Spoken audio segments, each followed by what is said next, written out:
Hi, it's Lauren Gayfer here, back for another episode of Feel Good Friday, my weekly video show where I share mindset, health and nutrition tips to help you feel happier around food.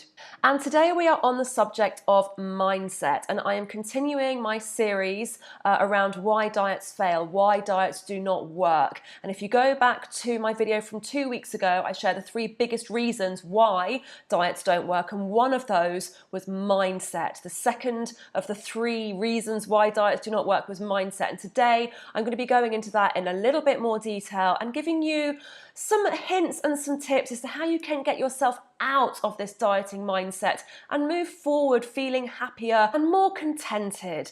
Because listen, the thing with diets, we all know this, diets have a beginning and an end. You start with the best of intentions, you eat all the foods you're told to eat, you follow the restricted plan, you count all your calories and your points, but what happens the minute the diet finishes is you just go back to eating how you used to eat before, you put all the weight on that you've lost, usually with a little bit of extra, and you just feel terrible about yourself and you feel that you failed yet again. So it's continuing to set you up for failure every single time. Most people who go on diets gain the weight back all over again, plus a little bit of extra for good measure. And as a society, we are not getting healthier and thinner. So are diets working in the long run? No, they're absolutely not. Diets are about deprivation, restriction, guilt, fear, rigidity, and basically living a really unhappy existence. And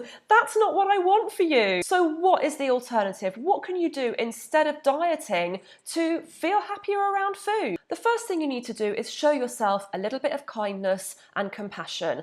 And stop making losing weight the only measure of your happiness. Where else in your life are you not feeling happy? Perhaps you need to identify this. Figure out where else in your life you are unhappy and try and bring some joy into those areas, because invariably, being thin is not necessarily going to make you happier. How many times have you lost the weight and thought, well, I should feel happier, but you don't?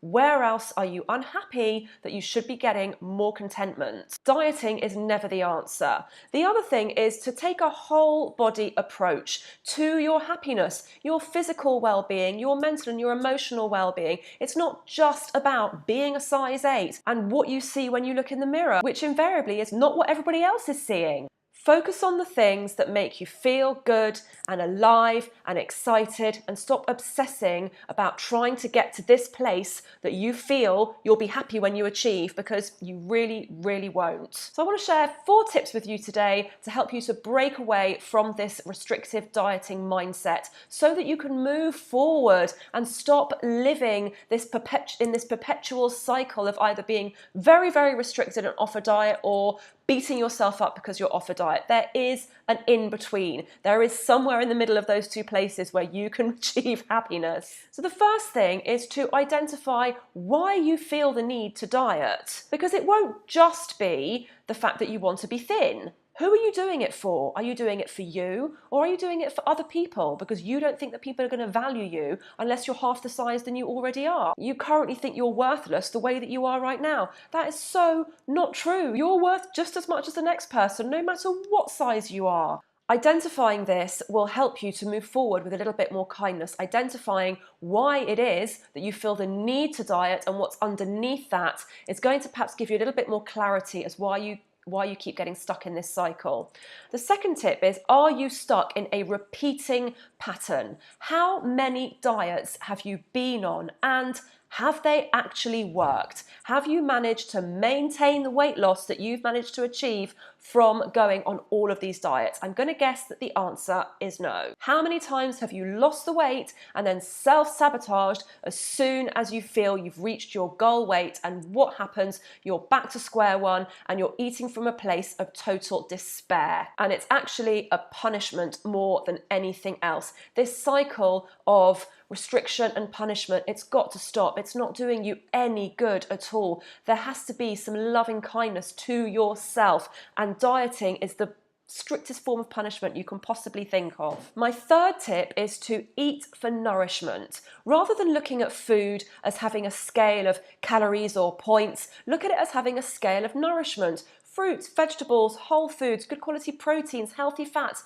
all of these foods are nourishing and they are going to do you good inside, and that is going to make you look and feel good on the outside. When you eat foods that nourish you on the inside, that give you the nutrients that your body needs to work properly, your skin will start to glow, you will feel more confident, you will have more energy, and you'll walk into a room looking and feeling good, and people will be commenting on how well you look. And it won't necessarily be, oh, you've lost weight or you're looking slimmer, but you're looking well and you're looking healthy. Carrying yourself in a more confident way makes you look and feel better and might even help you feel thinner as well. But I'm also a firm believer in emotional nourishment. Food doesn't necessarily have to only be fruits and vegetables and mackerel. It can also be, wait for it, cake. I firmly believe that you should be able to eat a slice of cake without having any emotional attachment to it whatsoever, without feeling guilty about it afterwards, and it just being a slice of cake because you're out with a friend and you're having a coffee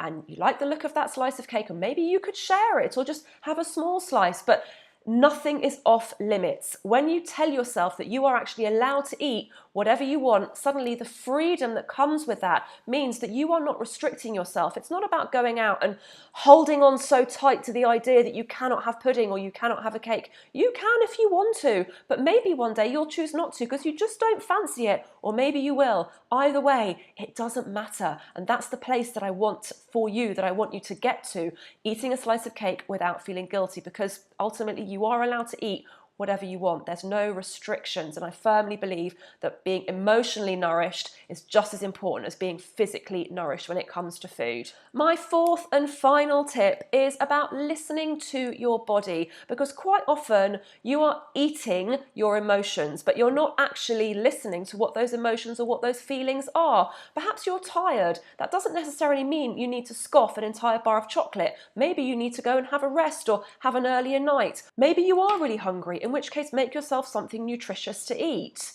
Or perhaps you are feeling sad and you are feeling stressed, or you're feeling angry, or any one of those emotions. Allow yourself to feel those things and do something else about them that isn't necessarily food related.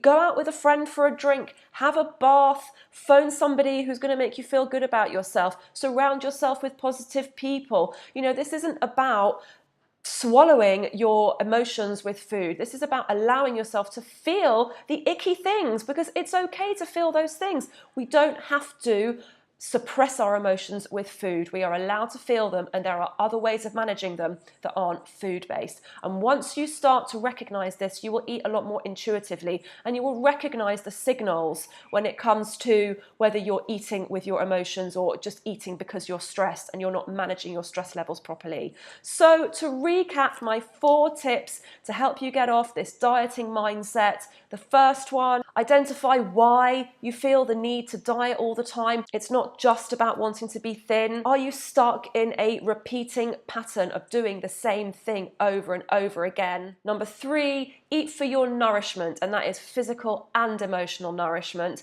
And number 4, listen to your body, because it tells you things. And when you learn to listen to those signals, you will feel a whole lot better. So I really do hope that you've enjoyed this video and that you can employ some of these mindset tips into your day-to-day life and free yourself from the restrictions of dieting. If you feel this would benefit somebody else, then do please share it out amongst your friends and family, and make sure that you like and follow my Facebook page and subscribe to my YouTube channel. Make sure on my YouTube channel that you click the little bell so that you get a notification when I've posted a new video. Thank you so much for joining me today, and I will see you on next week's video, where I'll be wrapping up the series of why diets don't work with the third and final reason, and that is your goals. I will see you on the next video.